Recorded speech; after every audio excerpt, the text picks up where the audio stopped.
Hi, everyone. I'm sorry I can't be there in person today, but I wanted to talk a little bit about wildfire in Hawaii and in the Pacific. There's so much we could talk about. I could probably go on for a long time, but I did want to just cover some basics. So I'll go ahead and get started. My name is Elizabeth Pickett. I am the co-executive director of Hawaii Wildfire Management Organization. We are a small nonprofit. Over the years, we've grown and grown, and now we serve as a hub for wildfire prevention, mitigation, and planning activities across the whole state of Hawaii, and also many of our partner areas throughout the Pacific region. And our website is hawaiiwildfire.org if you want to reach us or look up any of our information.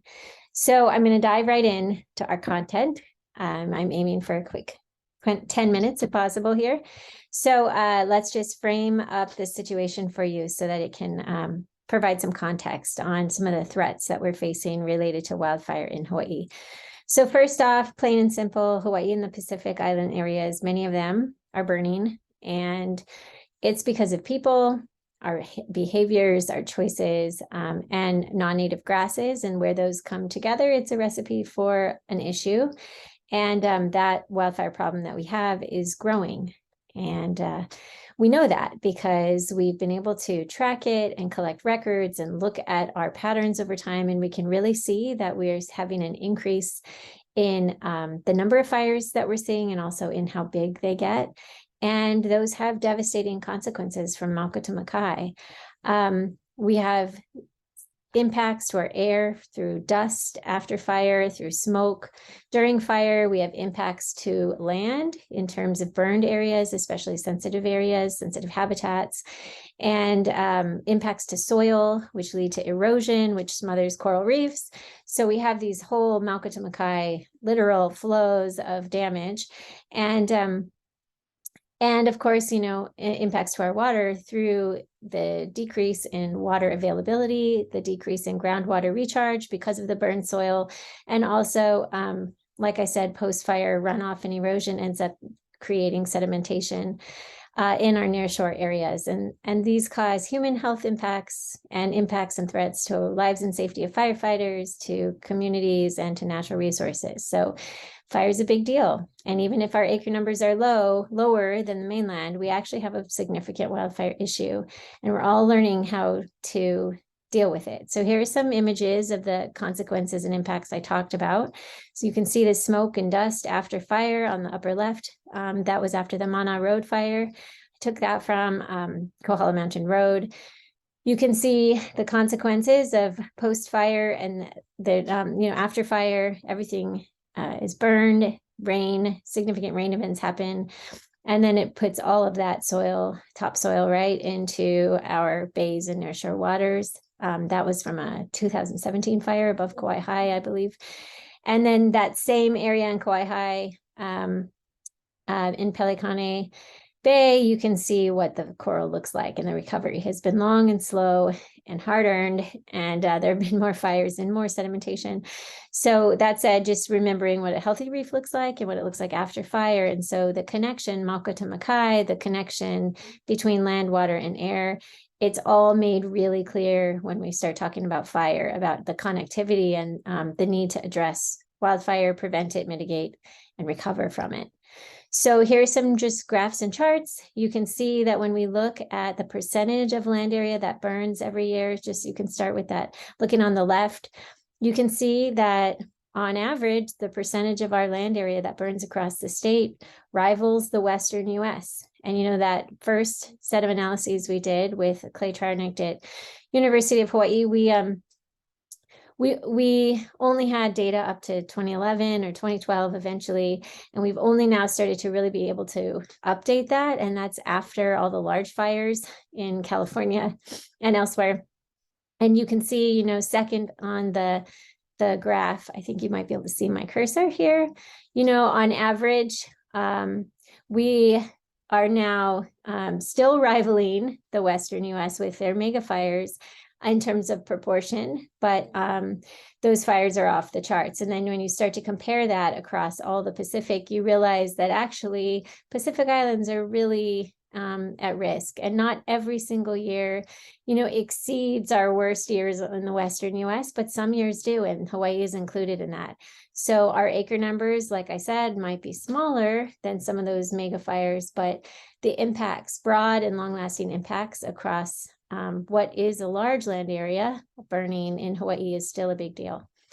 And, what we see in terms of what's going on with fire is a result of what's happening with climate, with ignitions, and with vegetation. And in Hawaii, all those things are going up.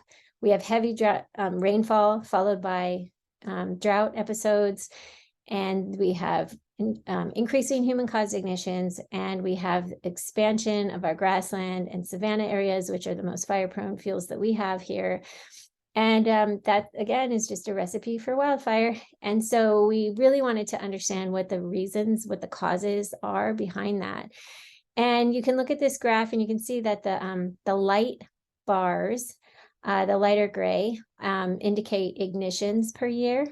And you can see that, per island, per capita, it's really based on population. In terms of how many ignitions we're having, but how big those fires get have a lot to do with the land area, the fuel type, what kind of vegetation is there, and the conditions, weather and drought, etc. And so we have lots of ignitions per year on the more populated islands like Oahu, but we have larger land areas burning on the more rural outer islands. And this really helps us to know what we need to do for risk reduction, awareness, prevention, and fuels management. There are different techniques, they're all needed everywhere, but we can really fine tune what we do in each place based on understanding these factors. We do know that accidental ignitions are the top cause. So it's not just, cigarettes, etc. But we actually know that from the records where cause has been noted, it's campfires, equipment, vehicles, and fireworks that are causing our ignitions. These are our sources of accidental wildfires. We also have some arson and intentional or uninvestigated sort of situations, but knowing that 75% are accidental, we have become hopeful, and we know that that might be changeable. And so we have really focused collectively, all our partners, on outreach, education, and risk reduction. And we also know that a huge contributor to the problem is the fact that over a quarter of the state has been converted to non-native, fire-prone, fire-loving grasses and shrubs. And so for this, we've worked hard with partners, again, all across Hawaii, on fuels management, and particularly landscape scale, cross-boundary, multi-partner fuels management, so that it can make sense at a landscape scale and not just be siloed on little small parts of individual properties and jurisdictions. It's not we don't have the setup that, across Hawaii, or the infrastructure or the community designs, or even jurisdictions that have caught up to our vulnerability and our risk. We have communities, I think it's something like 2/3, that only have one way in and out. They're not designed to be fire safe from the start. So they're all at different levels of urgency in terms of retrofitting and adding secondary egress and getting community members more aware of the wildland fire risk that they face. And a lot of them are in this high hazard category where there's no water, or there's lack of ingress, egress, or no way for firefighters to get around the perimeter of neighborhoods to fight fires. For lots of reasons, we have high risk communities, and we also, have high risk natural resource areas. And drought exacerbates this risk. That may seem obvious, but we're seeing more and more episodes of drought, and this is changing and moving around where it is because of climate change. But we're definitely looking at projections and monitoring and getting nervous about it, and really trying to ramp up wildfire mitigation. We also know that a lot of our risk and what is driving some of these fires is a change in land use. So when agricultural production really started to move out, we have lots of fallow, unmanaged lands, broken and unusable water supply and lines. We don't have fuel breaks anymore. It's grown, invasive grasses have grown in, etc. There's not any management of some of these areas, and you can see the sharp spike and increase in fires as agriculture has moved out of active production. And, fire is not new. Fire is not new to Hawaii. In 1901, there was a 30,000 acre fire on the Hamakua. It burned for 3 months. It was the beginning of the story of a division of land and natural resources and forestry and wildlife even being formed to address things like this and to manage our water supply, to protect forests, etc. But that issue has really turned into widespread landscape causes and impacts of fire. And so we have this grass fire cycle. So I bet many of you are familiar with this, but fires burn across the grass, and they burn into the forest, and they burn those trees, leaving the soil burned, burning the seed bank, and leaving sort of a denuded area. And what it grows in is not native forest regenerating like it is in other places in the world. It's not conifer forest that needs extreme heat events to be healthy. These are native Hawaiian areas, plant areas that are devastated by fire in many cases, not every species, but many. And what gets replaced is grass, more grass. And so with each fire, literally as it burns into the edge of a forest, we are growing more fire risk. And over time, we have completely converted landscapes. So you can see, what a fairly intact or intact native Hawaiian forest may look like, different types of forest. And then over time, you can see what our modern wilderness looks like. And in large part, fire really contributes to this. And anyway, so that is the issue. And so at this point, we need to reduce fire's ability to spread across this modern wilderness, aka invaded grassland areas. And so we're using what tools we have available to do this because it's a landscape scale issue.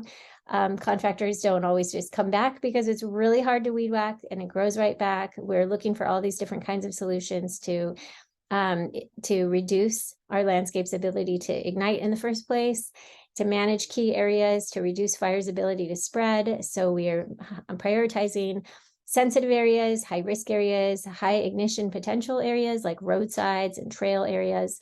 But it's a huge problem. And so there's a lot of us working on dealing with it.